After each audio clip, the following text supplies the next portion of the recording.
Okay, this video is on Pythagoras' theorem, and it's used as a reinforcement for what we've been doing in class. Now, we discussed in class that there's two different ways of doing it.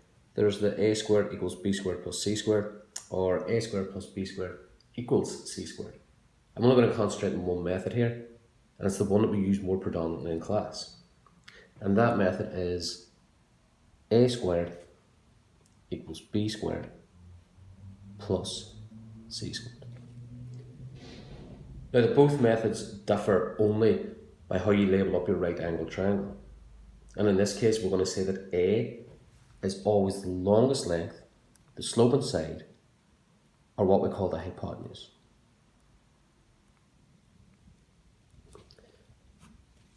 A is the hypotenuse.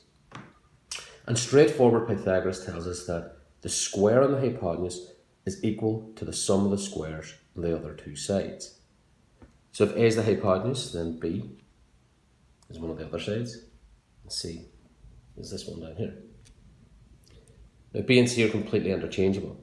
We could have put B down here and C up here. That doesn't matter as long as we've got A as the longest length, the sloping side, or what we call the hypotenuse. So reading directly from Pythagoras' theorem, then the square on the hypotenuse, or A squared, equals B squared plus C squared, the sum of the squares on the other two sides. Now I've drawn this one in gridded paper, and you can clearly see that from here to here is 1, 2, 3, 4 centimetres. From here to here is 1, 2, 3 centimetres. Now if we measured that, we would find that it's 5.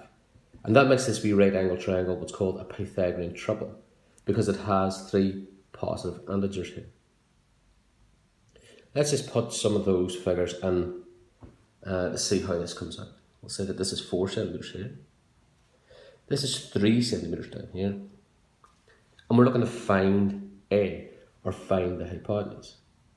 So to sub those values in, we'll get A squared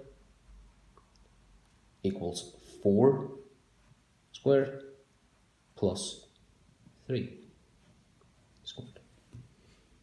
And as I said before, the 4 and the 3 completely interchangeable. They could be switched around. So A squared equals 3 squared plus 4 squared is obviously going to give us the same answer. Okay, now let's just expand that out a bit. We'll get A squared equals, well, 4 squared, the square number, you times it by itself. So 4 times 4 gives us 16. Plus 3 squared. Again, to square it, you've got to times it by itself. 3 times 3 will give us 9. If we just do this simple sum, that leads us on to A squared equals 16 plus 9 will give us 25. Now we don't want A squared, we simply want A. So in effect we've got a D squared, or find the square root of it. So to find A, that'll be the square root of 25, which we know to be 5.